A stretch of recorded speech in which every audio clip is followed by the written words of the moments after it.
Hello lovelies! A couple of weeks ago I got to catch up with Sandra Inman from the Mystery Witch School. We did interviews of one another and I've already uploaded the interview that I had with her on this channel previously.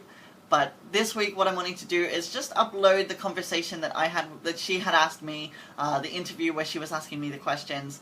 She's already uploaded that to her channel, so I'm sure a lot of you have already seen it. But if this is your first time to the channel, this will be a good way for you to get to know me, where I'm coming from, and some of my ideas as well about magic, the craft, and what it's like being a magical business owner in this community. So if you're interested in those topics, definitely stay tuned. There was, as in the last video, some elementals playing tricks on us.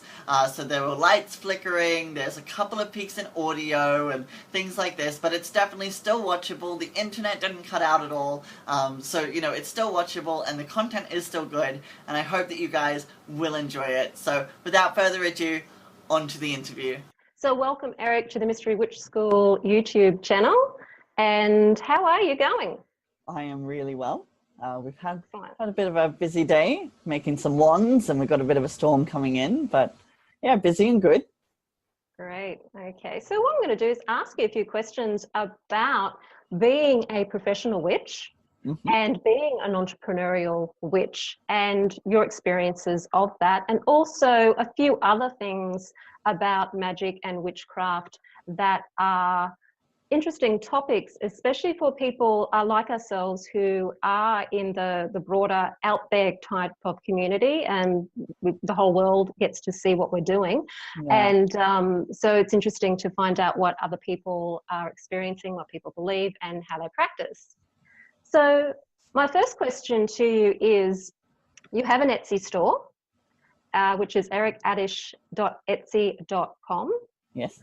And you describe yourself as a tarot diviner and magical artificer. So would you tell me a bit more about the role of a magical artificer?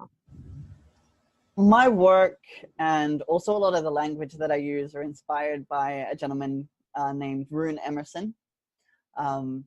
And artificers, or smiths, are magicians who use magic through crafting.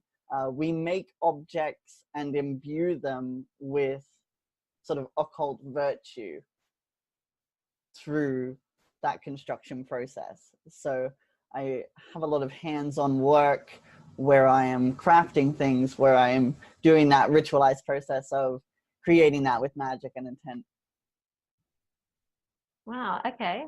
So you do that a lot with wands? That seems to be your main thing? Yes. Yeah, my main focus is definitely the wand craft and wand lore.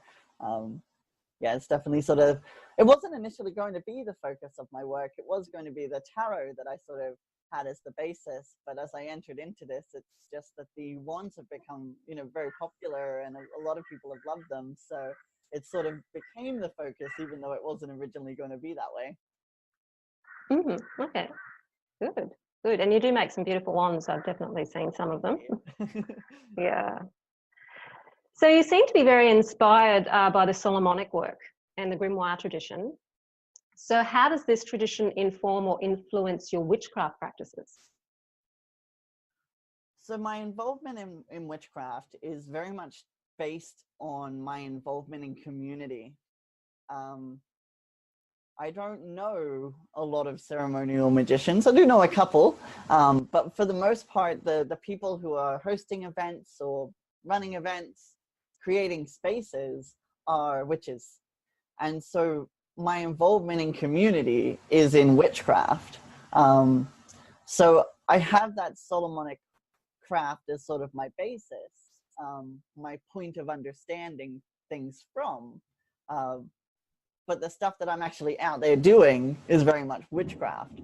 In 2015, though, I really started to look at this from a more academic perspective and started to piece together a lot of things that I didn't see before, and in the ways that these grimoire systems have actually influenced, you know, Western magic broadly, including sort of Wicca.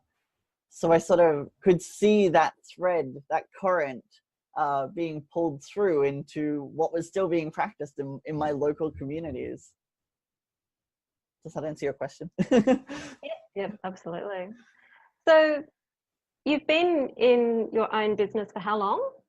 I've been doing this for 12 months now. Okay. Okay. So what inspired you to leave because you had a corporate job before this, didn't you? I did. So what inspired you to leave the corporate world for your own business in magic? I had a lot of issues with the work that I was doing, moral, ethical issues about perpetuating sort of money-based economy. I think that as a society, we've sort of moved past the need of money and to a point where we could easily supply for everyone everything that they need on those lower rungs of Maslow's hierarchy. So working for a bank, which is what I was doing, it clashed with that very ecocentric pagan philosophy that was about making sure that we don't take more resources from the earth than it can renew, and ensuring that we have that focus on Mother Earth, you know, because this is like this is all we've got, you know. So for me, I couldn't maintain the work that I was doing. I couldn't perpetuate that idea anymore, and so I had to leave. It just so happened that I was lucky enough that I could move back into a duplex sort of and half share it with my parents. And you know, I didn't have any debt or anything. So I had a lot of things where I was like, I can take my savings and just invest them into this business, you know, like now or never kind of thing. So it really just was the right time. It's something I'd sort of fantasized about for years. But it just, synchronicity, I guess, just fell into place, and that's what happened at that point. So yeah. So you mentioned to me before when we've talked that you started seriously exploring witchcraft and magic back at around 15 years of age. So what led you to the magical path?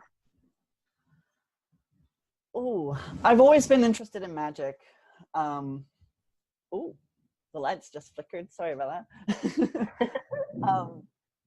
So yeah, you can hear the storm. It's the thunder, yeah. I can hear it too. Sorry, I'm distracted now. For me, I've always been interested in magic. Stories of Merlin, and you know, I think I was about 8 years old when the first Harry Potter film came out. So there's always been that sort of magic in pop culture, like Sabrina the Teenage Witch and things like this, that were like really influential on my childhood. So that iconography, but that iconography has always been there and always been constant in my life. And so as a young person, I would play at magic. And then as I grew older and sort of come to understand what magic really was and what its role is in the real world, I sort of moved from that child playing at being a firefighter to actually moving into that and becoming one, you know? So that's sort of the analogy that I can give as to what was going on in my sort of young brain at that time. And then I just happened to be able to find people who were willing to take someone on, a training coven who was willing to take someone on at that age, which is quite rare. So I was really lucky that I found a teacher at that time and did my year and a day with them, my initiation into that eclectic path. And yeah, the rest is history. Yeah, so I was just thinking that a lot of those television series that were there seem to influence a lot of people, and it was a way of putting it out there, perhaps where it wouldn't have been before. I certainly remember when I was growing up, we were watching reruns of Bewitched and I Dream of Jeannie, and that's sort of where that sort of thing came for me. Yeah. So the media seems to be a vehicle for being able to inspire people to this path again. Yeah, definitely. When I was in sort of those teen years and I was interacting with this coven, you know, we would watch films like The Craft and Practical Magic, and we watched Charmed and all those sort of things. So like the media that I was consuming was only working to reinforce that new sort of community that I was engaged in. And, you know, I really built an identity around that, definitely. Mm, mm. So why Wicca? It's what was there. Mm, At this stage in my life, I have my hand in so many different pots. mm, But Wicca, like I was saying sort of before, it's like Wicca is what the physical communities I have is made up of mostly. You know, I think maybe now we're moving away from that a bit more and more to a general pagan idea, because there's a lot more information out there now. So yeah, I think Wicca is what was there. It was the first thing that I sort of put my hand to when I was trying to find magic, you know. And for me, it was like I got this. I wonder if I actually have it here.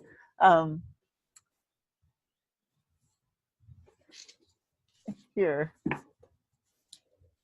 this is the the book that I picked up from like a news agency. It's like a book of spells, and I sort of read this, and it was the first time I'd heard of the goddess or Wicca or anything like this. And so I read through it, and that was what was changed it for me. It was like, here's an adult, a grown up, talking about magic. And I was maybe 11 when I read this book. And, you know, I was like, this is an adult talking about it, so it must be real. And oh, that's a big strike of lightning. Yeah, great. See, the universe agrees. Yeah. So that was hugely influential. Is that was the first time I sort of touched base with the word Wicca and knew that magic was intricately tied to spirituality and religion. That was the start of those ideas for me, because up until then it was definitely a child's idea of magic. Yeah. Things Great. appearing in a puff of smoke, you know. Yeah, I wish. Yeah, me too. So Wicca has often been portrayed, especially probably in the last couple of decades anyway, as more and more as a religion for women. So how do you see the role of the masculine in that divine polarity? I definitely think it has a role. But coming out of Wicca, coming out of, you know, the 50s, 60s, a lot of the feminist movement, and like goddess worship and goddess spirituality broadly, looking at that sort of historical, like it's always ridden with alongside feminism, you know. And I think those they have to be, you know, intertwined. And I definitely know there are a lot of people who describe their spiritual practice. I think the reclaiming tradition especially describe their practice as eco-feminist. You know, that's the basis. So I think there is definitely a role for masculinity, for men, in Wicca. And it is definitely a fertility-focused religion. So it is that balance of masculine and feminine. But I think just because of the patriarchy, you know, we need to be leaning more towards that feminine now, more than ever, I think, you know, to sort of keep those scales in balance. Yeah, making up for lost time. Yeah, definitely. And I definitely think you can't deny the amount of queer men who are attracted to Wicca, you know, these sacred feminine sort of paths as well, you know, myself being included in that. So, you know, it has given people who fall outside of the realm of those big five religions to find spirituality, to find religion in a way that is accepting, you know. And I think that that's one of the best things about Wicca, is that it has opened up, because it certainly wasn't originally. You can read some pretty awful letters from Gerald Gardner where he talks about how like they don't want queer men in their circle. Homophobic. Yeah, definitely. So like to see that growth, and I think that's what a religion needs. It needs to be able to change and transform to its adherents and its time. And I think that's why Wicca is still so popular, because it has managed to do that. It has managed to evolve and grow. Even within those British traditional lineages, you know, I feel that it's still, the ideologies have shifted and grown over time, you know, and they're now having conversations like dealing with trans issues and things like that, and looking at, you know, the initiations of those people and things like that, and, you know, their role in that practice. So I think, you know, men have a role, but I think that there is a reason, and a good reason, that things are tilted more toward the feminine. For the time being, yeah, till we bring that feminine back up to her equal power, for sure. Yeah. And well, that's also what I like about Wicca, and you probably hear the thunder from my end as well. The Looks power. like you've lost your lights, yeah. Yeah, I'm just looking at my computer battery. So with that whole progressive thing with regards to Wicca, that it's not like a lot of the older, more patriarchal religions, the big, you know, used to talk about the big five, that they're kind of stuck and fossilized back in a time when the people who maybe started them or inspired them were being innovative, but because they've sort of stopped and stagnated back and they're caught up in the past, there's no progression, and that's probably one of the reasons why some of them are on the decline. That's what I love about Wicca, is that it's progressing along with as we progress and as we become more awake and more aware as spiritual beings ourselves. Yeah, I think I saw an article recently, and I think it was saying that in the US there are more witches than Presbyterians. So, you know, it is definitely seeing those scales shift. And I think as we move, I think Rune Soup, Gordon White, he's spoken about how we're moving away from organized religion, but into a more haunted world. More and more people say they don't believe in God, but they do believe in ghosts. So, you know, I think that mystical, that magical element is definitely on the incline, and that organized sort of patriarchal systems are definitely on the decline, for sure. Yeah, absolutely. Yeah. So how has witchcraft enhanced your life? In so many ways. This is a really hard question to answer. One thing that I've always found really important is asking, what is magic for? What does it do? And I definitely think that magic is there to improve your life, but magic for magic's sake is not something I'm into. I think using magic to build a business, using magic to master an art form, using magic to better yourself, you know, that's what magic's for, is to make us better. It's not just there for frivolous reasons, I think. And so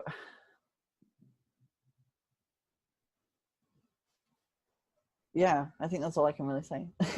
Okay. Like how it's bettered my life. I mean, it's brought me community. It's brought me a sense of identity. It's brought me a sense of belonging, a life path, you know. At those kitchen floor moments, you know, it's been the shining light that gets me through. And when all else fails, it's still there, and it's never let me down in that way. So, you know. Yeah, exactly. So you also teach the craft. What would you say is the main experience you'd like your students to have as a result of your teaching? A lot of my work is about encouraging experimentation and exploration.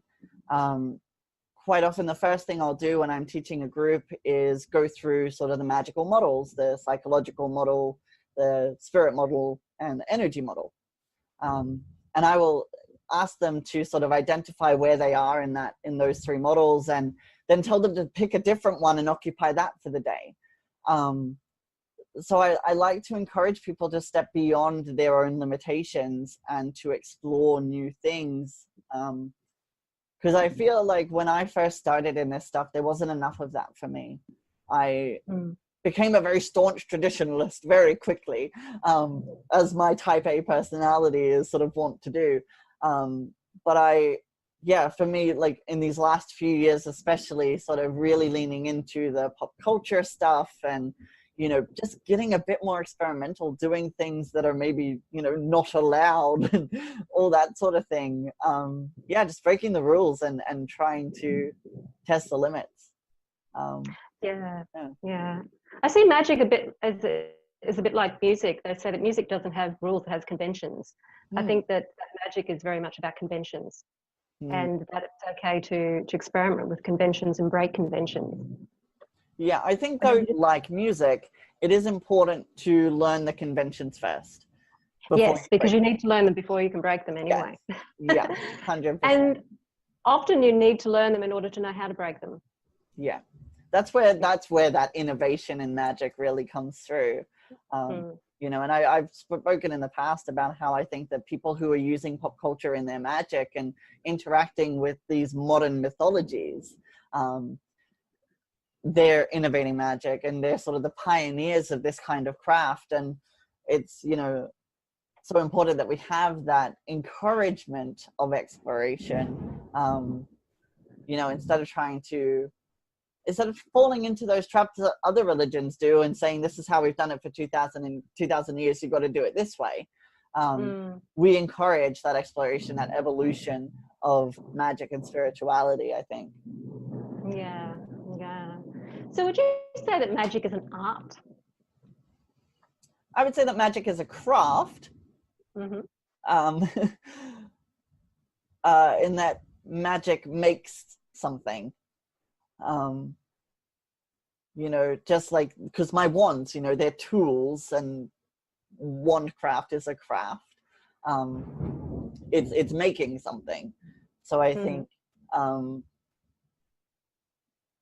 yeah, I wouldn't say that magic is an art, but I do think that art can be magic, though. Oh, absolutely. Yeah. Semantics. It's often been referred to as the art of magic, or as, you know, as an art, throughout history. I think even Crowley sort of said the science and the art of causing change as well.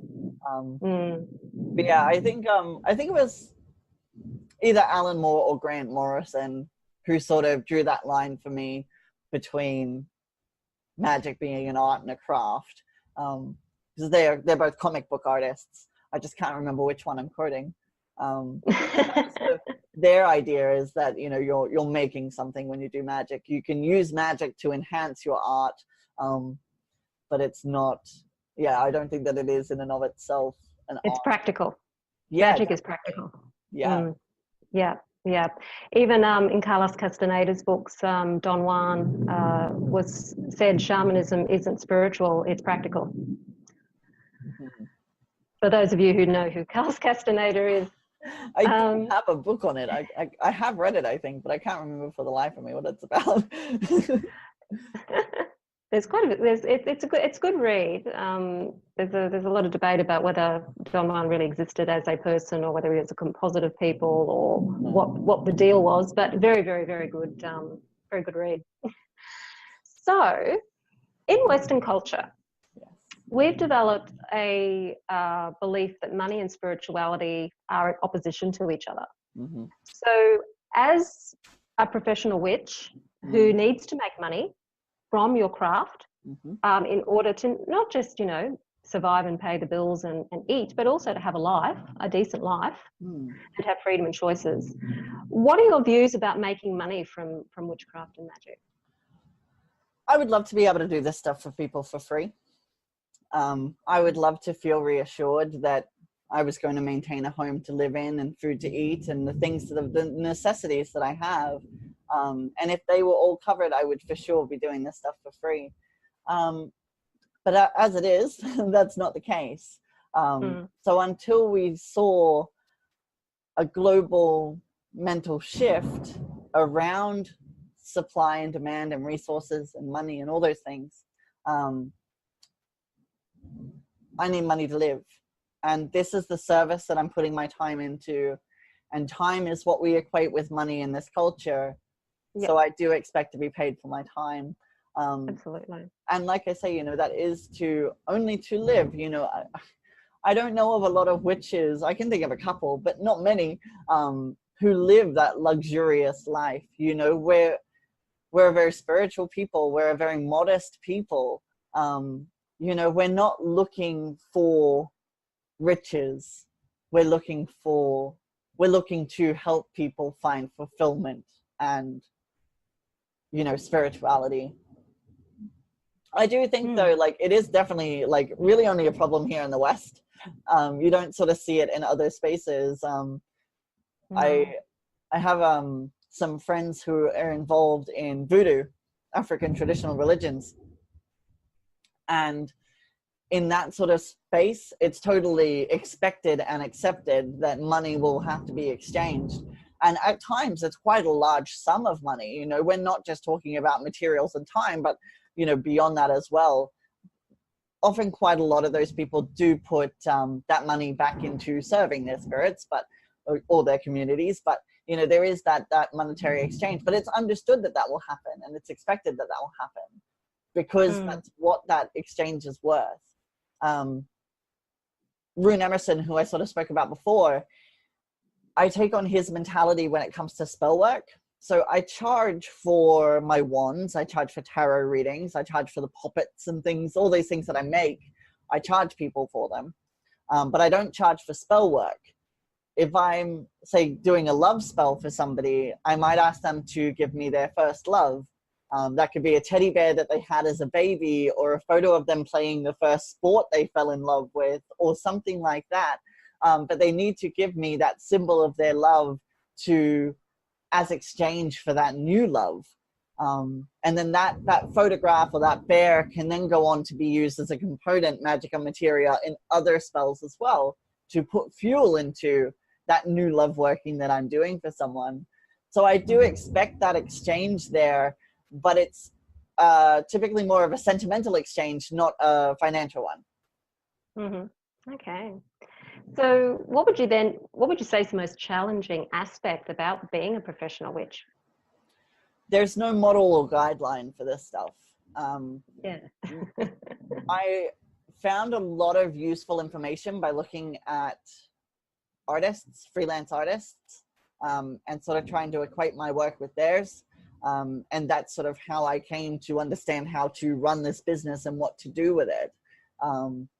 So, but yeah, there's no framework, there's no model for this stuff. And I think there needs to be more collaboration among people, especially to help those who are just coming into this stuff in the financial, like in the business kind of way.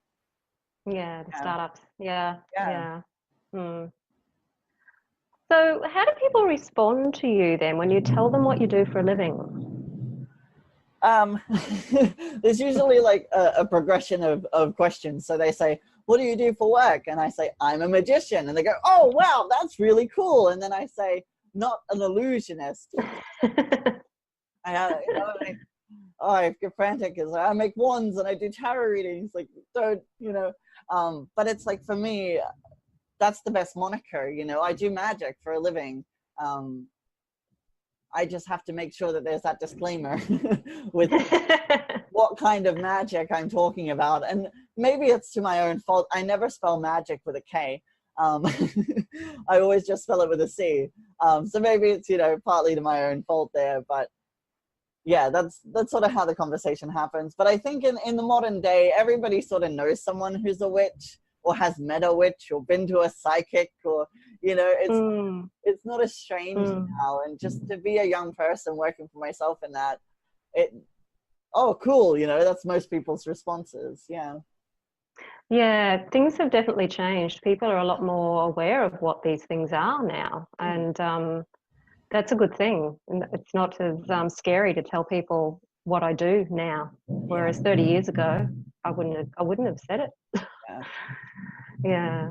I mean, so I guess over the last to have grown up in a time when everything was peaches and cream, and the information was available, groups were available, the internet was there. Definitely so lucky to have the past that I do. Yeah, the times are definitely becoming more hospitable to the craft, which is a really good thing. So over the last couple of decades, magic has become more accessible to people, which is a good thing, I think. And we're seeing a lot more information out there also, though, on the so-called darker side of magic, such as cursing and things like that. what are your feelings about this kind of accessibility of magic to the general public? Yeah, I mean, some things in Freemasonry, there's this idea that things aren't important because they're a secret. Things are secret because they're important. Mm. And I sort of bring that across to I bring that across to my ideas about magic, in that, you know, a person's sort of inner workings or spiritual experiences, you know, like, they don't necessarily need to be out there for the world to see. You know, it's that keep silent aspect of the witch's pyramid. And I mean, in terms of the darker stuff, the quote unquote darker stuff, I'm not really worried about that kind of thing. I mean, if called for, I will curse, but I tend to think that cursing is more about like releasing negative emotion and just feeling like you're doing something active in a situation where all you can do is be passive. Like, when the legal system lets you down, that's when you turn to curse work, because there's like nothing else that you can do, sort of thing. So I think that there is a space for it. There is a relevance to it in the modern world. But I mean, I don't know that I'm necessarily okay with people going around hexing Donald Trump or all these sorts of things. I sort of, you know, tilt your head at that, don't you? Yeah, I've heard about that, yeah. Same thing happened with Hitler. Yeah. Yeah, yeah. Yeah, it is an interest. It's like there's a lot of room for debate, I think, about that topic. That you could spend a whole session debating it. Oh, yeah. Yeah. I mean, these are all just my opinions. I don't claim to be right about any of this stuff. I'll probably change my mind in 6 months. So, in a world where people are wanting to become more autonomous and experience religion on a more personal level, what do you think then is the role of the priest or the priestess having in the communities? The few spirits that I do consider myself a priest of are spirits that I have a certain relationship with. They are spirits that I do or have held public ritual for. For me, the role of a priest or priestess is based on what they're doing in their communities. But I think as well, you know, when you look at other religions, not everyone's a priest. And there's a bit of a difference when you look at these sort of neo-pagan religions, is that, you know, every person is perceived to be a priest or a priestess. And so if everyone's a priestess, it sort of makes it a moot point. Yeah. And I think, though, that these, you know, the people who, you know, haven't been classically trained, if you'll use that terminology, you know, or don't have that mentored relationship or don't have that group experience, they're sort of like that congregation, you know, and the priests and the priestesses are the ones who are doing that modality of actually like going out there and hosting rituals and teaching people and that sort of thing. And I think that is what the role of it should be. Yeah. You know, and like, it's a transmission. There's a transmission that happens during initiation. Yeah. And it's literally in some cases. That's exactly. Power, yeah. And lineage as well is transmitted as well. So there are reasons why initiation ceremonies are, and why you have, you know, people who are initiated in certain things than others, and why that is important. But it's sometimes difficult to explain that to people, especially in the modern age where everybody wants to be the authority, even if they've just picked up their first book. I think that's a trap that we can fall into. You know, we read all the 101 books and they all say the same thing. And so we sort of think we know everything because the 102 books don't have witchcraft in the title. That's right. Yeah, because it sort of goes beyond that, because it's going more into the mysticism, I feel, the 102 stuff. That's when you're starting to really do things that are much more on deeper level, Mm. and you're exploring things that are beyond, they're beyond that surface level that you get in the 101, for sure. Yeah. Okay, so as a business owner, you're also a leader, because all business owners are leaders in some way. How do you like to lead? That's a hard question. I think the best leaders are the people who work and show their work to lead by example. You know, for me, I do what I say that I'm gonna do. You know, if that means waking up at sunrise to do a consecration, like if I tell you that's what I've done, that's what I've actually done. And you know, there are a lot of charlatans, you know, in this kind of industry. A lot of people who say they do things and don't do things. And so for me, all I can really do is be as authentic as possible, be as open as possible. And a lot of that has had to do with me basing my community experiences on me as a person.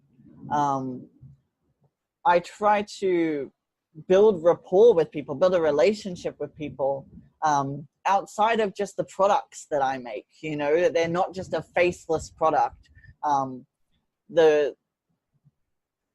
For me, I think the reason people want them is because they know me and they know what my work ethic is and they know how I am about things. That's why they buy things from me. So yeah, I think in terms of leading, it's by example. Yeah, definitely. Good. Okay, so where can people go to buy your wands, your oils, and get their tarot readings or anything else that you offer?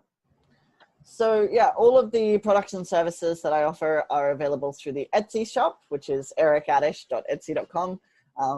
My name's spelled a bit funny, so it's ERYKADISH.etsy.com. But if you search Eryk Adish on Google even, I will come up. So I'm not hard to find.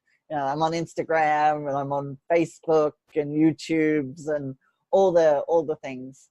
So okay. If anybody searches my name, they'll find me. Excellent. And I'll put a link to your Etsy shop in the description field below the video as well. Awesome. So people can find you and have a look at what you've got to offer, both with the tarot readings and also with the wands and the other products that you have. Okay, so thank you, Eryk, for joining us today. It's been an absolute pleasure to talk to you.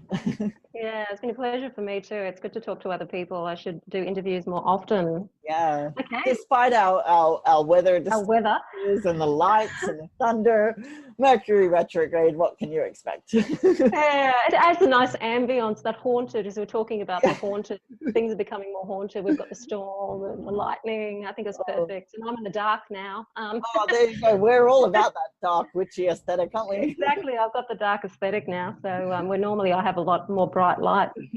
Okay. Yeah. So thank you, Eryk. Blessed be. Blessed be. I hope that you guys enjoyed that video. There will of course be links below to Sandra's Facebook, her website, her YouTube, all of those sorts of things will be in the links below if you're wanting to get to know her better.